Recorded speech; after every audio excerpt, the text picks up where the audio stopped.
time to get your fix. Come on down, get your horrible gaming review. Come on down, get your horrible gaming review. Come on down, get your horrible gaming review. Come on down, get your horrible gaming review. Wow. Hello, my name is Zachariah with Old Man Gaming. You've decided to tune into, for whatever reason, another horrible game review. And we got a fun one for you today, but first, a few disclaimers. Number one with a bullet is the word horrible in this video is used to refer to the video quality itself, not necessarily the game or the content that I am reviewing. I do snap judgment reviews. I'm also a full-time house dad, so you might hear my kid in the background, you might hear the dog, whatever. And again, I only get about 5 to 10 hours with these games before I do the review, so I'm really just looking for that initial impression to tell you whether it's going to be fun from the jump. Number two, I don't give scored reviews. I don't believe in them in video games. I think video games is one of the most subjective forms of art, and therefore what you're going to get from me is an overview of what the game is. Then I'm going to tell you the pros and the cons from my point of view, as all reviews are. And then I'm going to tell you whether or not I'm going to stick with this game beyond the purposes of this review. Today, we are looking at Rare's new game, the 2D brawler beat-em-up, genre-defining Battletoads. Just came out last Wednesday, I believe. Basically what this was a game a long time ago, back in the Nintendo era, called Battletoads 26 years ago, and it was interesting. It's known primarily for its overwhelming difficulty, thanks to these weird turbojet parts where you would have to move on the screen and not run into things, and it just kept getting faster and faster. The Toads were also known for their kind of weird fight animations, like their arms would turn into anvils and stuff like that when they did their big combos. So Rare has had the property forever, and they decided to bring it back, and this is a real interesting game. So anybody who's watched this channel, the other stuff on the channel, knows that I'm a 2D brawler beat-em-up fan. Love Streets of Rage 4. We have a show called Streets of Retro where we play all the old Streets of Rage games. We're going to be doing Golden Axe at some point. So with that being said, how does this size up? Well, we'll get to that in the pros and the cons. But the overall look at this game, the story is basically, they quickly explain where the Toads have been for 26 years. And they do it through a bunch of comedic cutscenes. And these comedic cutscenes are, we're going to talk about them again in the pros, but they are absolutely phenomenal, the writing in them. Then what'll happen is you move through a scene with a 2D brawler feel. Again, this is a little bit different than your standard like Streets of Rage, where there's just constantly enemies coming at you. You'll kind of move through a few frames. You'll get to a spot, and then you'll have this blitz of enemies that you got to take down. Then you'll move to another spot. Each one of those spots is actually graded, the normal way is the F, the D, the E's, all the way up to S rank, on how well you fight them off. The Toads have a myriad of ways to fight. They have their normal attack, which combos. Then they have these big blitz morph attacks, which basically they turn into a train and run into people, or their whole foot turns into an axe, or something like that. What they'll do, how that button is used changes. You can hold it up for one big attack, or you can chain it into your normal combos for different variations on the attack. They also have a juggle move, which knocks opponents into the air so that you can continue to combo them out of midair. They have their tongue, which can be used as a weapon to either drag enemies to them, pull them to enemies. It's also used to pick up collectibles and flies, which burst from enemies once you take them down, which give you small portions of health. They also can spit gum at people to kind of grapple them and give themselves a break. There's just so many ways for the Toads to attack, move, and use their abilities in combat that it makes it very interesting. And it differs from a lot of your other 2D brawler beat-em-ups, which is just, a couple of buttons and a couple of different combinations. Now, something else that I noticed that was different from other 2D brawler beat-em-ups is this has an evade button, which allows you to do this kind of quick dash in battle, which allows you to evade big attacks or projectile attacks. That allows for some truly interesting combo chaining. Especially when you get good with it, you can hit somebody a few times and literally dash to another person while avoiding a projectile to keep your combo going. Now, I don't want to give too much of the story away because there's a lot of surprises right off the bat. But basically, they take to becoming famous again and going out and defeating some big bad guy. First, they decide to do that by finding the old Dark Queen that they used to fight.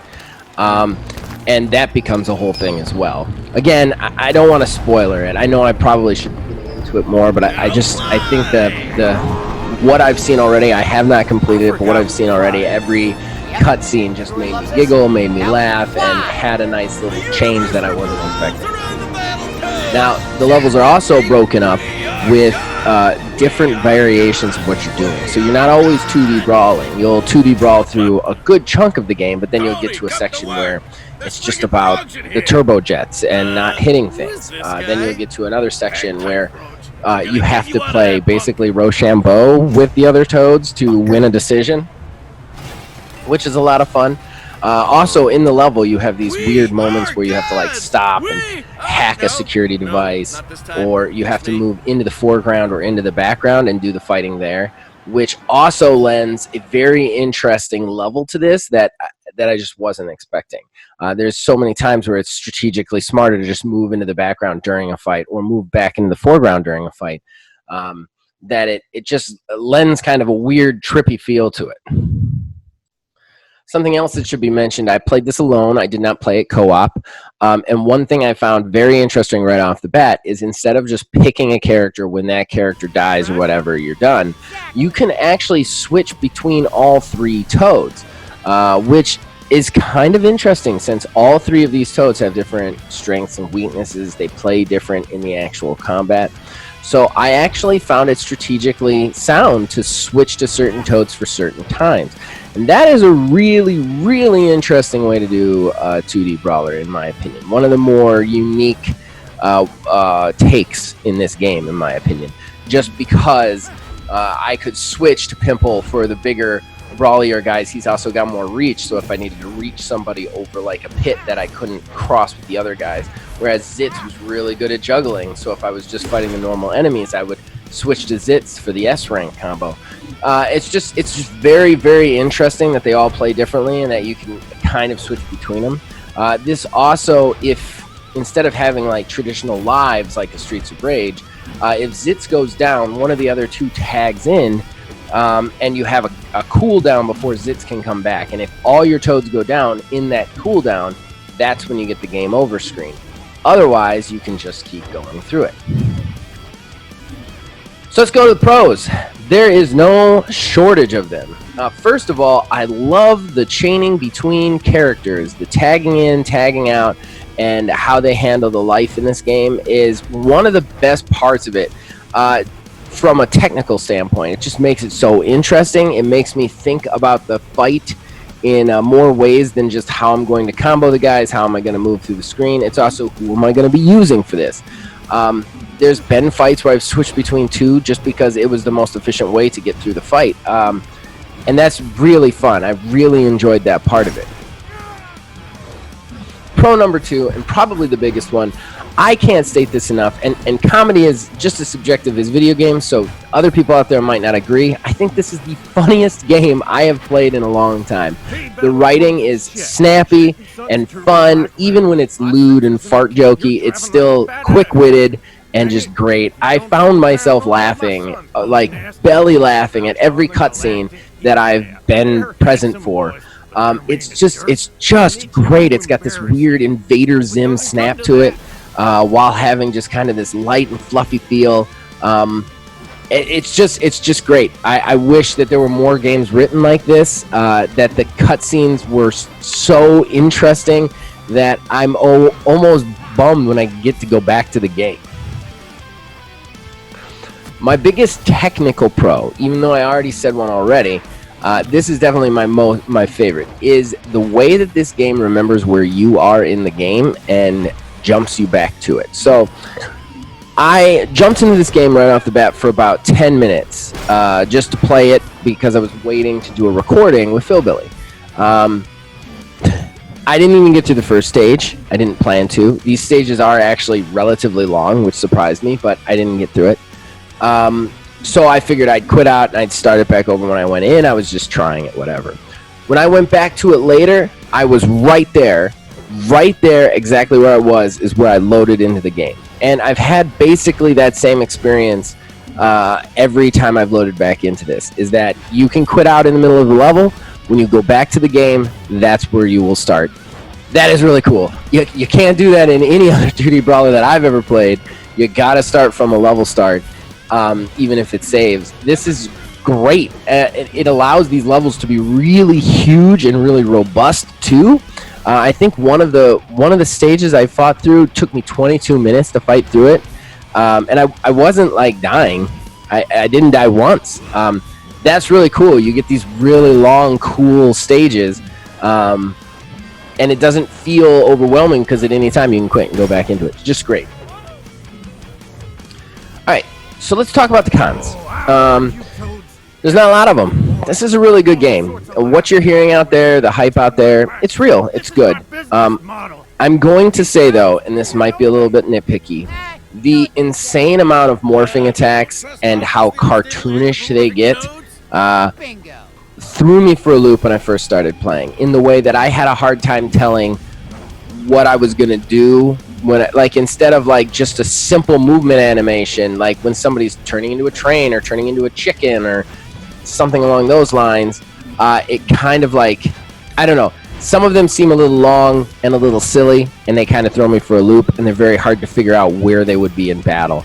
The other thing, it's hard to remember what you're going to go into, so you have to really memorize these things, and they're kind of hard to memorize. It's hard to memorize instead of like, oh, I do these 3 punches, then I can do the uppercut. It's these 3 punches, then I turn into a bull and ride around the screen for 10 minutes before then turning into a whip and whipping a guy, and then I turn into an arcade machine. And like it's just hard to wrap your head around it. I will say that now that I've been playing for a little bit, this has kind of gone away a bit, especially now that I've learned how the game flow of the fights are supposed to work.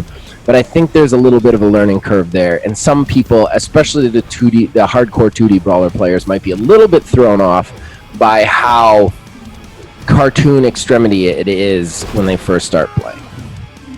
I urge them, however, to stick with it, because once you get into it and you start to understand this combo system, it is one of the best out there. Okay, so that's it. That's all the cons I have. The pros are great. Whether or not I'm going to stick with it, hell yeah. I am probably going to 100% this game. It is just such an ingenious, interesting little thing that it's just great. It's just great how they break stuff up. It's great how they pace this game. The writing, I cannot quote enough. The writing and the voice acting in this game is absolutely top notch, and it really needed to be, and it is. This game delivers, especially for Xbox, in a big way. Even though it's a smaller title, I think this is a sleeper hit. So sleeper game of the year, in my opinion. All right, so that's it, guys. Hope you guys enjoyed the review. Hope it helped you guys in some way, shape, or form. Other than that, I will see you guys next time. You guys can reach us on Facebook at OldManGamingTH, on Twitter at OldManGaming9. You can join our Discord. The link is in the description below. Please click like, click subscribe, and turn the bells on if you really like us. And as long as you guys keep watching and listening, we'll keep making them. See you guys next week.